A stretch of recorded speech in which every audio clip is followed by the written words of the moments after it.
But I'm just going to start with a question. Maybe I'll start with one. Actually, before I do that, I do want to mention that you guys have a real treasure in your community in Mr. Patterson, because he's the one that got us here, and that's a big deal to have someone in your midst who's willing to kind of bring other writers.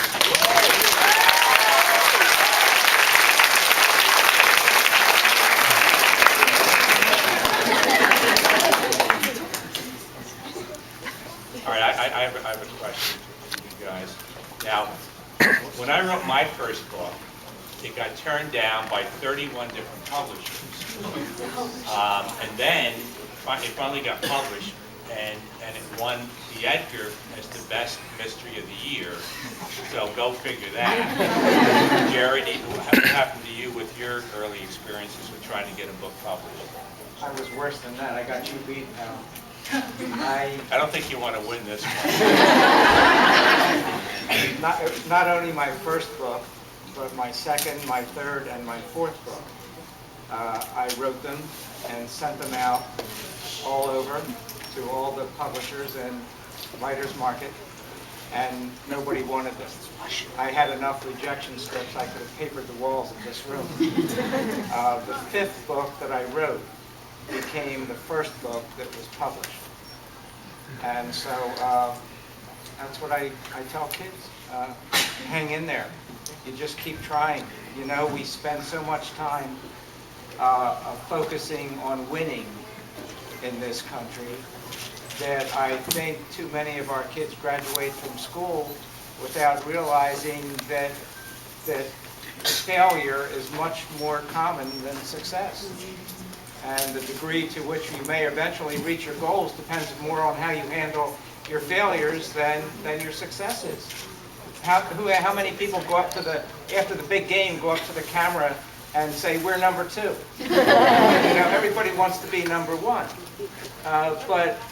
But failures are not just pitfalls, they're stepping stones onto the next failure and onto the next failure, and sooner or later you look behind you and you discover you've crossed the creek on the stepping stones of your failures. So I think there's an important lesson to be learned there, and boy, I learned it. And I can't tell you how scary it is to open your garage door and see that your wife's parking space is filled with boxes of books. And every day my wife would say, how much longer are those books going to be sitting there? So I printed them, and then I just kind of left them sitting there for a while because I was too chicken to go out then and do anything with them. But then I put them in the trunk of my car and I started driving around.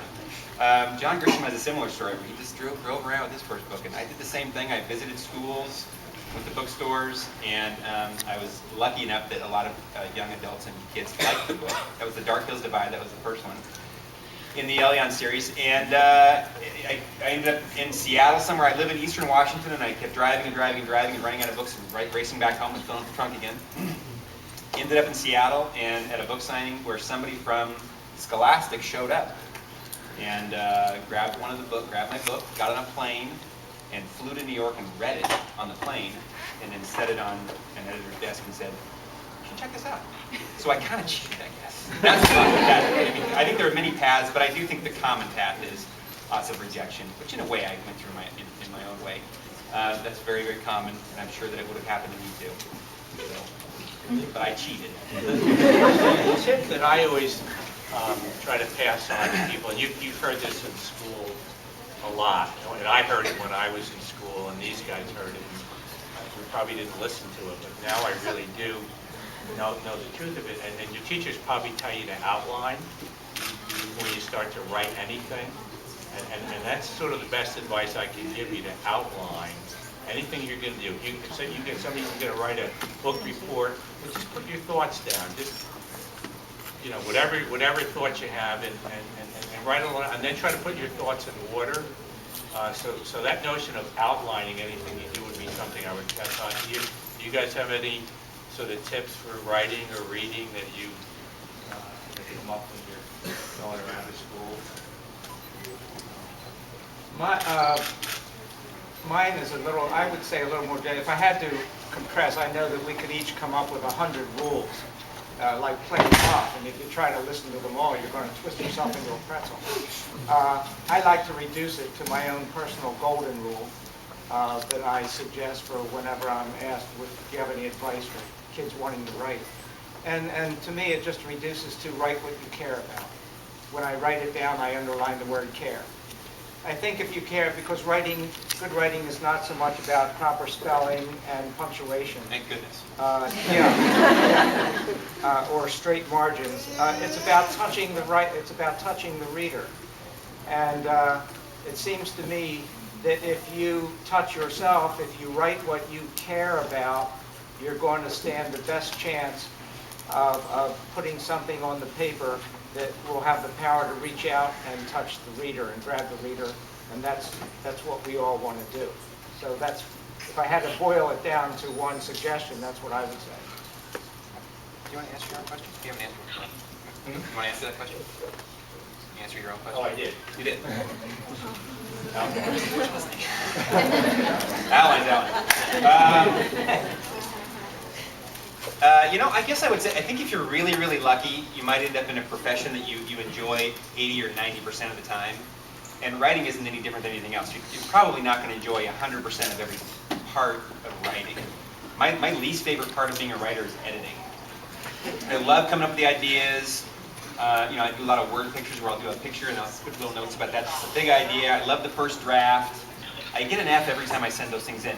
So, I'll send my manuscript in. I'm sure you guys have had this. Hopefully this is something that happens to you guys. I send it every single time. I've written about 18 books now. Every single time, I am positive that it's perfect. That it's going to get there and they're going to be like, oh my gosh, it's perfect. We don't have to make any changes. And every single time it comes back just completely covered in red marks.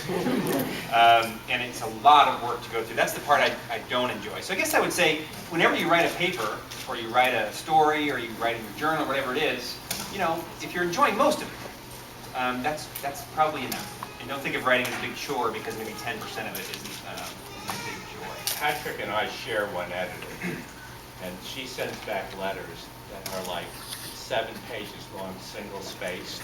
Actually, she just says, why can't you be more like James Patterson? You guys have questions you want to pass along? Yes, sir. I want to ask him what made him think of writing Atherton? What made me think of writing Atherton? Yeah, because once I started, I couldn't stop reading. Awesome. I have some money for you.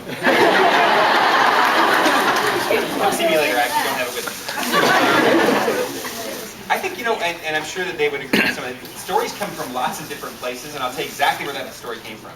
I had just returned from a tour for the Land of Elyon, where I had taken my kids out of school, and my wife, my 2 kids, and I, we actually got in a bus, and we drove across America. For 3 months, we did bus school. And we zigzagged. I went to 100 schools, and I don't have any bookstores. And every time you fill up one of those, it was actually like one of the biggest RVs you can imagine. We were dragging our car behind it. And you could actually watch the gas gauge on this thing. I'm not kidding. If you went up a hill, you could watch it go down. And every time you stopped, it was about 120 gallons of gas. And I remember getting back from that tour. It was right around the time that all the global warming stuff was really getting important, that people were talking about more. And I felt so guilty when I got home. I don't know what it was. I had a real downer about the whole thing. And at the same time, I picked up my old copy of Frankenstein. I have my high school copy of Frankenstein that has all my writing in the margin and stuff. This is going somewhere. Just hold on a second. I was reading that. In fact, I have friends who tell me I live in a little town that I would sit outside on the bench in front of the little coffee shop and just sit there, all morose, and read my Frankenstein book. And it was something about those 2 ideas came together: a mad scientist in a world that was just falling apart. And so it became this idea where it was a mad scientist in the future, and Earth was just messed up. And instead of making a Frankenstein monster, he makes a Frankenstein planet. And what happens there? And then all the shifting levels and things began to, that came out of some other part of it. But so that's how it started.